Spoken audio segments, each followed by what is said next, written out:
Atchutapuram SEZ ప్రమాదం వెనుక యాజమాన్యం నిర్లక్ష్యం ఉన్నట్లు తెలుస్తోందని డిప్యూటీ సీఎం పవన్ కళ్యాణ్ అన్నారు. ఈ ఘటన చాలా బాధాకరమని విచారం వ్యక్తం చేశారు. కార్మికుల భద్రత కోసం పరిశ్రమల్లో సేఫ్టీ ఆడిట్ చేయాల్సిన అవసరం ఉందన్నారు. పరిశ్రమల్లో భద్రతా చర్యలపై సెప్టెంబర్లో సమావేశం నిర్వహిస్తామని చెప్పారు. తరచుగా ప్రమాదాలు జరగటం, వాళ్లకు పరిహారం ఇవ్వడంతో సమస్య పరిష్కారం కాదన్నారు. ప్రమాదాల నివారణకు తగిన కార్యాచరణ రూపొందించాల్సి ఉందన్నారు. తప్ప ఈ సేఫ్టీ నామ్స్ కానీ ఇవన్నీ ఈ మనకి director of factories, labour, fire department, అలాగే కేంద్ర ప్రభుత్వ ఆధ్వర్యంలో ఉండే petrol and explosive safety organisation పర్యవేక్షిస్తుంది.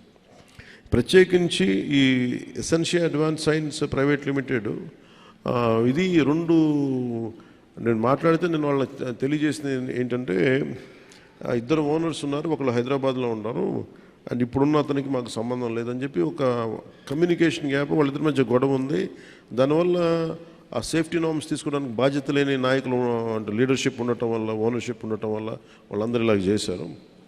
అందుకని ఈ ఫ్లోర్ నుంచి ఇంకో ఫ్లోర్కి వెళ్ళే దాంట్లో అయితే ఇంకా నాకు తెలిసి వాళ్ళు అంటాం సెకండ్ ఫ్లోర్ నుంచి గ్రౌండ్ ఫ్లోర్కి వచ్చే సాల్వెంట్ ఫస్ట్ ఫ్లోర్లో కొంచెం లీక్ అయ్యి ఆ కరెంటు బోర్డ్స్ ఉంటే వాటికి అయ్యి వేపర్లాగా ఏర్పడి పేలిపోయింది. దాదాపు ప్రమాదంలోనే ఒక 7-8 మంది చనిపోయారు. చాలా దారుణంగా ఉంది, గుర్తుపట్టలేని పరిస్థితులు అని చెప్పారు.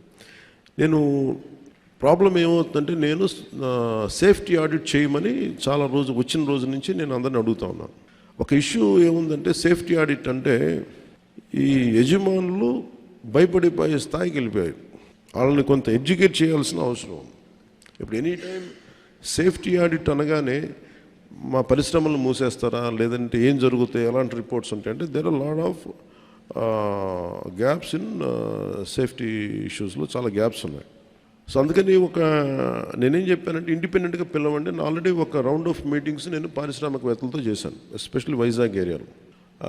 హిందుస్థాన్ మన షిప్పింగ్ యార్డ్ వాళ్ళతో కూర్చోబెట్టి నేనేం చెప్పానంటే, మీరు ఎన్ని చర్యలు తీసుకుంటారు పనిచేసే వాళ్ళకి కానీ పొల్యూషన్ కంట్రోల్ నామ్స్కి సంబంధించి మీరు ఎలాంటి చర్యలు తీసుకుంటున్నారు మాకు వివరించండి అంటే, మేము వాళ్ళు గతంలో కంటే ఇప్పుడు బాగా చేస్తూ ఉంటాను కానీ they are not to the satisfactory level. ఇప్పుడు ఒకేసారి మనం ఈ పొల్యూషన్ ఇవన్నీ మన ఈ నామ్స్ అన్నీ పెడితే ఇండస్ట్రీ షుడ్ కమ్ ఫార్వర్డ్. అంటే ఇది నేను ప్రత్యేకించి నేను చాలా రోజుల నుంచి నేను కోరుకుంటా ఉన్నాను.